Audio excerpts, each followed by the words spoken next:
1. Let me set the stage a bit. I've just transferred to a new store. At my old store, I was the closing manager. Closed at least 4 or 5 nights a week, inside almost exclusively. At this new store, I have more of a hybrid role. Inside when I need to be, taking runs when the drivers are backed up. In short, I've been delivering more than I'm used to, and I'm shaking off the rust. And on top of that, I don't really know the delivery area well at all. So the first story I want to tell you about. I get this run that looks really close to the store, like just around the block kinda close. And it's 1 bread item and a couple of sauces, just over the delivery minimum if you get my drift, and it's cash. So I pick it up and go on my way. The delivery app leads me to this sketchy-ass trailer park that I didn't know existed. I'm driving around and at least 3/4 of the lots are deserted. All the other trailers look like nobody's lived in them for years. I'm thinking if I'm gonna get mugged just for the food I have, this is gonna be the place where it happens. I don't think I can express in words exactly how run down and skid rowish this place looked to me. I finally find the trailer I'm looking for. I park and get out with the food. This redneck old dude comes stomping down the steps from the front door of this trailer, turns around and yells, the total was like eight something, right? I think to myself, oh fuck, I hope I don't have to fight this dude. Hey man, how you doing tonight? The total I have here is $12.65. Oh damn. 12 something you said? Turns again. Hey dude, it's 12! There's a lot of indistinct mumbling coming from the open door of the trailer. Redneck dude turns back to me and hands me a 20. I give him the food and start fumbling for his change. He goes, don't bother bro, keep the whole 20. I'm like, not with the appropriate change in hand, you sure?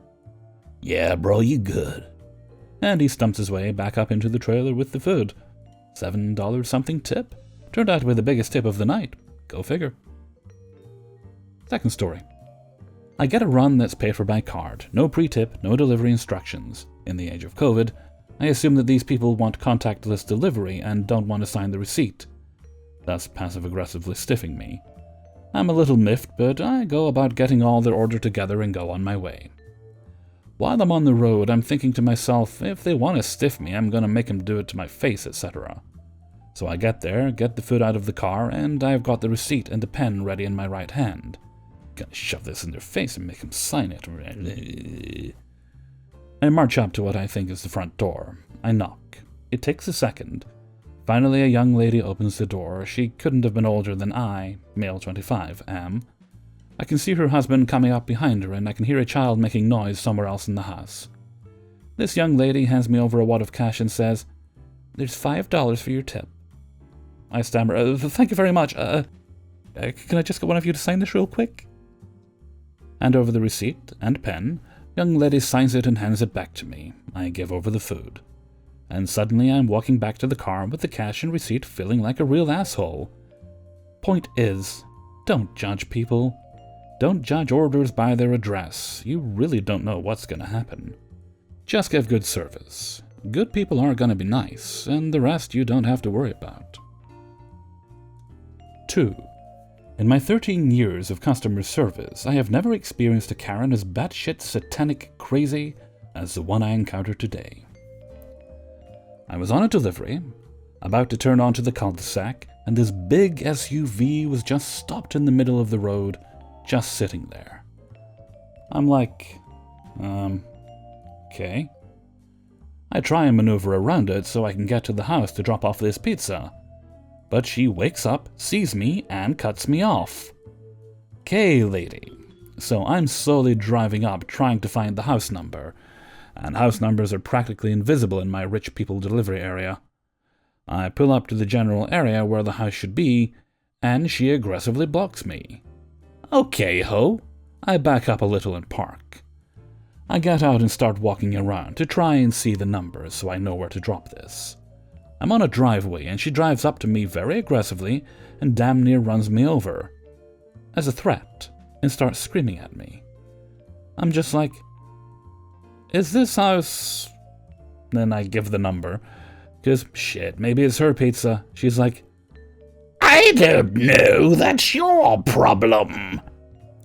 She asked me why I would cut her off, and I said, you were parked in the middle of the street. So while she's screaming, I find the correct house and grab my shit to drop it off. During this time, she calls me stuff like fucking idiot, fucking loser, and tells me she's calling my boss. Oh no. I'm so scared. After I drop it off, I walk back to see if she's keying my car, but nah, she's taking a shit ton of pictures of it. Okay, you poor, sick, sad woman. I really can't remember much of what she was saying because I didn't care. I said, have a good night, Karen, and got back in my car. But of course she tries to block me from leaving. I wasn't even afraid of this frail poodle, but I guess the screaming released some adrenaline, because I was shaking so hard I could barely keep my foot steady on the pedals. When I got to work, I notified one of my managers that someone was about to have to deal with this phone call. While a different manager who didn't hear me got the call, I'm taking an order and I hear, who has a red hatchback with license plate H0TP13? It's a sedan, you idiot. You took photos and you can't even identify a Hyundai. I raise my hand and turn around to see like 10 people staring at me.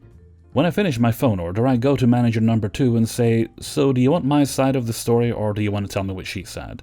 She wanted my side. After I told her, she tells me that Karen said I cut her off and blocked her from getting in her driveway. Wow, what a complaint to file on the pizza guy. Thanks so much for making the world a better place, Karen. I didn't even get so much as a write-up. I pray for your children if you have any. 3.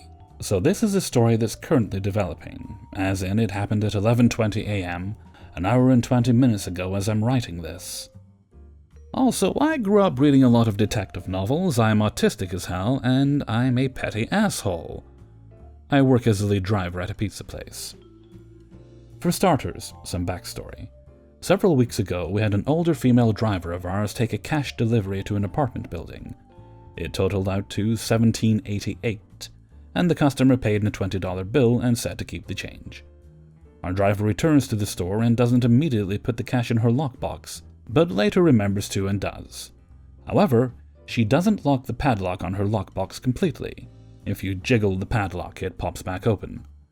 Our driver then has a diabetic attack several hours later in the store, and so she ends up getting checked out about an hour after she's supposed to leave. When she hands in her receipts and cash, she's $17.88 short. She's initially confused and then angry, because she remembers putting that money in her lockbox and now it's gone, and her padlock is unlocked. She tells myself, the general manager, and the closing shift lead that someone has stolen from her. For now, we clock her out as not missing the $17.88 so it doesn't detract from her tips, and send her home safely. We have cameras all through the store, and one of them has the lockboxes in the distance. It isn't a perfect view, but it's visible. I focus on those lockboxes and start from the beginning of her shift when she took the cash delivery, and fast forward until I see someone go near or interact with the lockboxes. I investigate at normal speed, clear that the incident is not the theft, and continue on. Rinse and repeat. I end up about 2 hours into the driver's shift when the closing shift lead quietly informs me one of our underage male insiders paid for his dinner with a $20 bill. Ah, shit. Fine. I find the beginning of his shift and follow him via the cameras throughout the store. One thing that is immediately noticeable is that he has a lockbox. Why? No fucking clue. Insiders don't necessarily need lockboxes, and the second thing is that his lockbox is the one directly next to our older female driver's lockbox. Damn. I watch as he deposits his earbuds into the lockbox, eyes the other lockboxes, and walks away.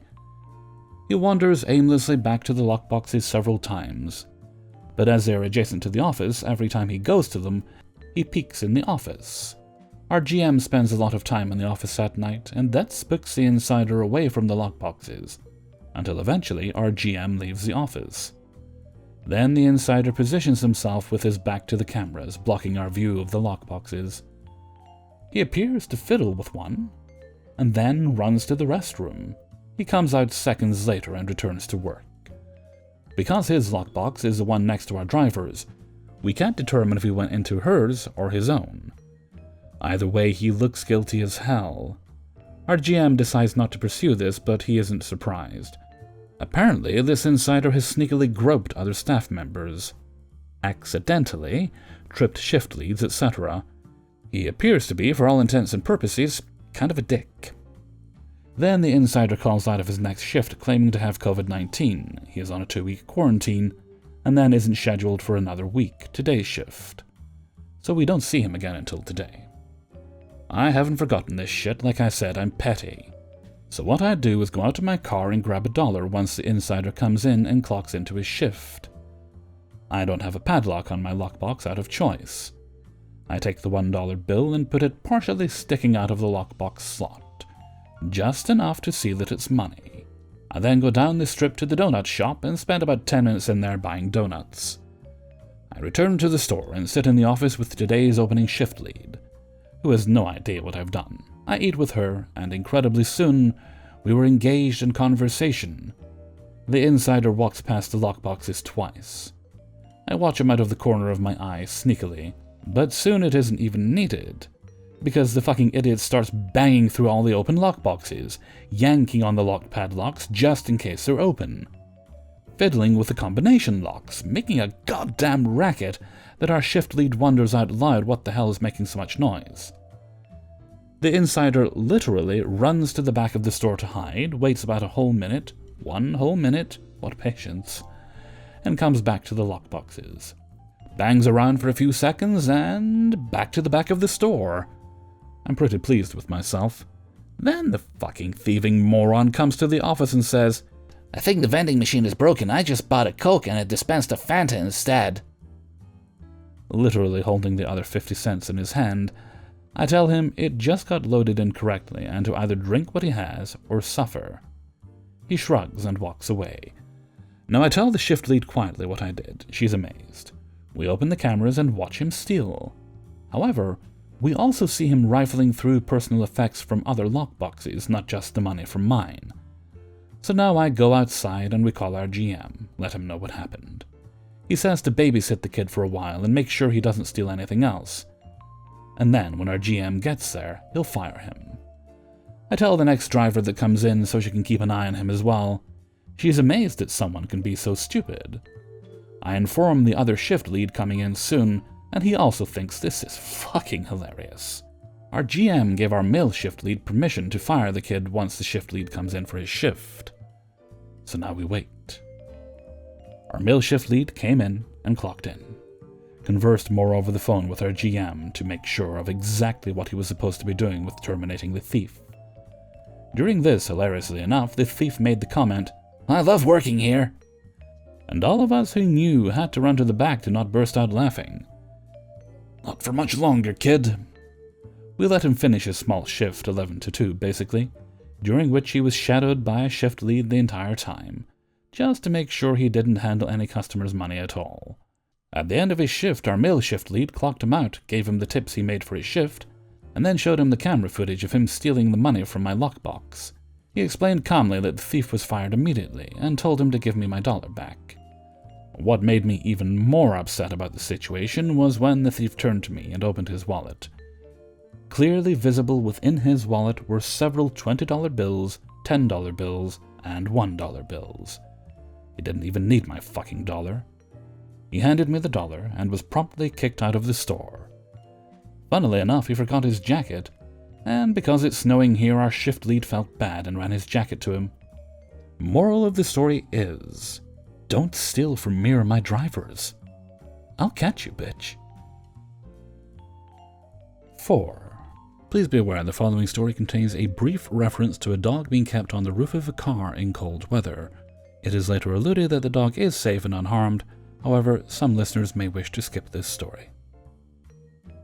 Just got home from one of the craziest nights I've had in this job. This store I work in is the only pizza joint in town, and as a result, has a monopoly on deliveries. So because of this, we have a very wide range of service. This is a college town, and most of my co-workers are current or former students of the university. But the students are of course not here to order. They tip consistently, but not big. So we're stuck with the townie orders. who either tip well or not at all. Normally would have been spending tonight with my extended family, but recently lost my grandparents to COVID, so that wasn't happening. So I volunteered to work. We had several orders scheduled for tonight, expecting a huge rush which never really came, but we still had a steady stream of orders after I clocked in. The first part of the night was jovial and auspicious, with several free pizzas and stacks of cookies for everyone. And because of the amount of people scheduled, we had a good handle on dishes, box folding, and getting out the orders. I was stoked as hell because in 3 runs I had made $32 in tips, and was having a good time joking around with my coworkers. Shit got real once they started sending people home. 2 of the girls got to go first, followed by the driver who had started an hour before me. I was next in line, but one of the other drivers kept bugging the GM to let him go because he had, like, a wife and kids and shit. The GM finally got fed up and asked me if I'd stick around instead of him. Didn't really care because I'd only been in for 2 hours at that point, and was getting tipped at least $5 per run, so Toadman gets to leave and see his family. At this point, it's only me and the closing driver we had scheduled. While I'm munching on chocolate pretzels, he returns from a delivery very visibly shaken up, and immediately runs to the GM and asks how to check the house blacklist. According to him, the house address he had been given wasn't even the correct one, and that the neighbors told him who ordered. When he got there, a very intoxicated 300-pound native guy answered and apparently got belligerent as his idea of a tip. He demanded exact change and then started punching the driver, only to have 2 smaller women immediately run over and drag him inside.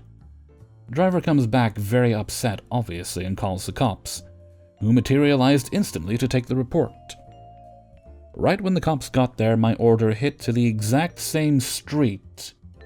Wondering what I was in store for, I left the store with their order packed up and headed down to the shitholiest part of a shithole town where all of our drivers condemn delivering to. On my way there, I ended up dodging several drunks and pursuant officers and told Chewbacca to hit the front deflector shields. I pulled up to a neighborhood with pocket-sized lots, chained up shivering pit bulls, and scrunched up trailers with rotten, splintering wooden decks. For whatever reason, half of these houses had porches and Mustangs parked out front. Only a third of the properties were even numbered, and following the only pattern I could observe, I counted off to the house it should be. In the tiny-ass yard, a patio, an uncomfortably large crowd of people stood laughing and drunkenly yelling, pretty much shoulder to shoulder. I got out a ways from the party, and immediately a couple of really sketchy-looking dudes broke off from the crowd and sauntered in my direction, aggressively slurring Logorrhea in a language I couldn't understand. Was probably Navajo. I then saw the house number. It was the house where the dude threw hands, and nope, the fuck out of there. Almost out of the trailer trash dump, I noticed a house with the numbers directly next to my actual delivery, so I pulled in and checked the instructions. Go ahead and just leave everything on the steps, K thanks bye. They actually wrote that. No pre-tip. Except there were no steps, just a piece of plywood going up to the door. I dropped everything closest to where they could grab it, but had my clipboard in hand to get a CC signature. She asked where my pen was. Turns out the previous run had nicked mine, but because of how rude she was, I just told her to find her own. She signed with an eyeliner pen. No tip, but I knew I wasn't getting one the moment I saw the street name and the blank receipt. I peel out and I'm blocked from leaving by a FedEx guy making late deliveries, with the most hopeless and resigned expression on his face. A whiff of bacon followed by the blue and red strobes and rave sirens. I knew the popo were here to party, so I dipped. Once I'm finally back at the store, Laura Mercier calls back and says that I never brought her the right salad. Like I said I would, which made no sense to me because I never said I would do jack shit. Turns out I just grabbed a vegetarian salad instead of a chicken one by mistake, but she had never mentioned it during the delivery.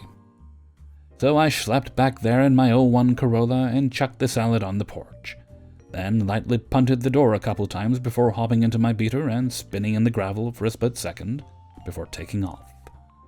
As I'm on the way out, I passed a police officer cruiser fully stocked with the dudes from the party house in the back.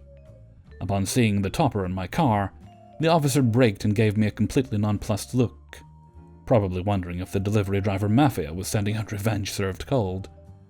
As I'm heading back to take the next run, I noticed there were more antecedents and vagrants wandering around tonight than I'd been seeing, wondering how much of them were people who just got screwed over by the pandemic. Then in front of me, I had to do a double take. A Ford pickup with a 30-pound Shepherd mix on its roof, quite obviously scared out of its mind and freezing to death. The pickup bed was completely full of crates that also weren't secured in the slightest, and the dog was trying its hardest to maintain its balance without being flung into the frigid desert night, while the driver had clearly had way too much eggnog to be on the road and was weaving between lanes, life and death. Video or photo evidence be damned, this guy would have killed me in the process. This set me off pretty bad, because I despise people who do this sort of shit to animals. I got back to the store in a sour mood. Next few deliveries were all on the opposite sides of town. Customers were friendly and tipped well, and despite the cold, the air was still pretty crisp and festive. At one point, these kids had even told their dad the order was more than the total I read off, so he would actually tip me more, and in exchange I told them about one of the few crazy things I'd seen tonight, but gave a moral spin for the holiday and for the sponsor's sake. They bid me a farewell and a Merry Christmas and all that, and once I got back, the manager said after I took one more delivery, he'd let me off early. So the delivery is way, way out there, in a part of town close to the river that's almost entirely green chili and alfalfa farms. Past Stiff Central, which is where I spent a third of my time tonight. My car told me that it was hungry, and something deep down told me that I really needed to gas up for this run. So I hit up the gas station directly next to our store and filled her up. A woman in an SUV pulled up to the pump next to mine, and in the back seat a dog just sat vibing that had the same exact fur and markings as the one I saw earlier playing hood ornament at 50 miles per hour. I wanted to tell the chick, hey, your dog is cool, but from her figure, posture, and posh clothing, I quickly realized it would be a bad idea to ask anything from her, from behind, and just went about my business. The pump clicked, the receipt printed, and I hopped back in my car to start blasting Toho remixes, while heading out to my last run for the night. As I'm headed out for bumfuck Nowheresville, it so happened I couldn't get there via the normal route because it was blocked off by a blockade of cops' cars and ambulances. Like there just wasn't a way through. I stopped and got out to dial the store to tell the manager what's going on. Upon seeing past the emergency vehicles, it was obvious that it was a drunk driving accident, involving none other than the Ford with a bunch of boxes in the back, now jammed at a funny vertical angle in a ditch. The dog was nowhere to be seen. I saw the cops talking to a few people standing beside a white SUV with its windows blown out and side caved in. Right before I left on the alternate route that the manager gave me, I noticed body bags as well. So I had to spend an additional 15 minutes driving on this jank as fuck back road to find this place, as it was on the very, very edge of our delivery radius. Finally, I found the house, which had half of its digits missing from its sign, but enough to clue me in that it was the right house. I stepped out, and there's nobody home except this 12-year-old kid, like no cars in the driveway or anything on Christmas Eve. Order wasn't paid, so I told him the total. I said I was paying with card. Well, I have it here. You owe me this much in cash, dude. Did you order on the phone? Yeah, I did, and I told them it was a credit card payment. Did they ask you for a card number? No, they just hung up. Well, unlike tarot cards, you can't read a credit card through the astral plane, so either I need these paid for, or I'm taking this back to the store. Can you please just tell them to void the charge or something? I'll see what I can do. So I stepped back into my car, where it was not freezing balls, but I was so far out from town that I couldn't even get a call through without it being dropped. So I sat there thinking for a minute, then I realized that everything about this delivery meant the kid probably had Verizon. So I told him to call the store about his order and give them his CC info, and that once he did that he could have his food. After he got off the phone, I gave him his order, got no tip whatsoever, told him to have a Merry Christmas, and then finally got back to the store and was able to leave a half hour after my shift was supposed to end. Not a single customer had a mask on, but I still made $20 an hour. Merry Christmas, folks. 5. Got an online order in. The address was put in, fake street name to not dox myself, as 123 Redbrook. All one word, but that road didn't exist. What did exist was 123 Red space Brook. A nice neighborhood, so I head over there. Get there, knock on the door, and the fine folks tell me they didn't order anything. We laugh about it. Headed back to my car and call the number on the receipt. No response. I call my manager back at the store and ask what to do next. Manager looks up the address on Google Maps and tries different variations and spellings of Redbrook. Luckily, it was a Thursday night near closing, so I wasn't too pressed. Manager tries to call the guy again. While waiting for a potential callback, manager finds an address that's similar but should have been taken by our sister location. It's another 40-minute drive from where I am. Let's call that road Red River. She calls the number again. Guy answers his phone this time and says, Yeah, that's me. Takes me another 40 minutes to get to the new address. When I get to the store originally, it was still light out. I've now been out on this one delivery for over an hour for one $25 order. Get to the street, I turn off the main street and onto a little side road with gravel. There's small water drainage ditches on both sides of the road. The houses, all single-story, not common here, all have waist-high metal fencing. A few windows have iron bars across them, lots of loud dogs.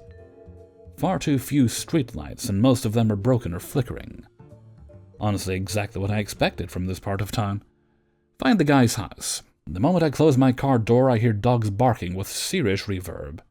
3 large dogs, taller than the fence penning them in, come charging up and barking from the safety of their fence. They look like they're 150 pounds each. It was pretty funny, to be honest, because they could easily clear the fence if they wanted to. A few seconds later, a guy comes out of the house after them. I yell over the dogs, I've got a pineapple and anchovy pizza. Can I confirm your name? Yeah. Guy. I lie and blame the computer for messing up his address and politely recommend he double-check the address after the order goes through so we can fix it before the driver goes out. Don't want your pizza getting cold. He then informs me, Oh, sorry to make you drive so far, dude. I had to do this in order to get your pizza. The other store, our sister store closer to this customer's location, doesn't deliver to me anymore. I'm a tiny bit annoyed, but get over it quickly, hoping it wouldn't show in my face. Well, that's lame. Here's your change, man. Get back in my car, call the manager on Bluetooth while driving back to the store and tell her about it. Turns out, once manager had seen the correct address, she went ahead and called our sister location, which should have taken his order, to see what was up. Sister location couldn't call her back until much later. Turns out, a few months back, a driver from the sister location went to his house, and one of his dogs escaped through a weak link between fence sections. Driver was able to get into his car, and the dog ripped his rear bumper off his car. So yeah, fun stuff. There's a reason your whole block is blacklisted, dude. I'll just answer some common questions before I go. I was paid full wage hourly, $11.50 an hour, even while doing deliveries. Also got $1.50 in compensation per mile driven rounded up. Owner would frequently override the computer to manually put in more miles for longer deliveries or mishandle deliveries. He would also sometimes just give you extra cash out of the drawer, or even his own pocket. Cool dude, but bent over backwards way too often for problem customers. And because the owner bent over backwards for customers way too often, we knew we'd never hear the end of it if the owner heard we cancelled a customer's order because they ordered from the wrong store. We added the guy's fake address to the growing list of addresses and fake addresses to always call ahead before you send out the delivery. And for as to why we blacklisted an entire street, we would ban an entire street or neighborhood if a driver was robbed or assaulted. Sucks for everyone else on the street who were uninvolved, but safety for the drivers comes first, thankfully. Hey everybody, Hellfreezer here, and thank you very much for listening to Parables from the Pizza Oven, number 2. And thank you very much to everybody who allowed me to use their stories in this video. If you liked the video, then please do order a pizza, invite the driver into your house and get them to click the like button. Or you could save yourself some trouble and just do it yourself. And either you or the driver, if you choose to go that route, could possibly leave a comment and click subscribe as well. Think of likes and comments a bit like getting a garlic dip with your pizza for the crust. It's not necessary, but it makes it so much better. Right, so this isn't quite a new series, but it is one I'm looking to continue with. I've also sent out feelers for security-related stories. Some people did offer some. I'll need to see if I have those emails or if it was just left in comments. And I'll let them know that I am actually looking for those stories. Well, all that talk has definitely made me want a pizza. Don't know if I have any. I'll see. If not, then I might finally get around to making that curry. I think I'm well enough to actually handle it. Woohoo! Also exciting news in Hellfreezer-related business.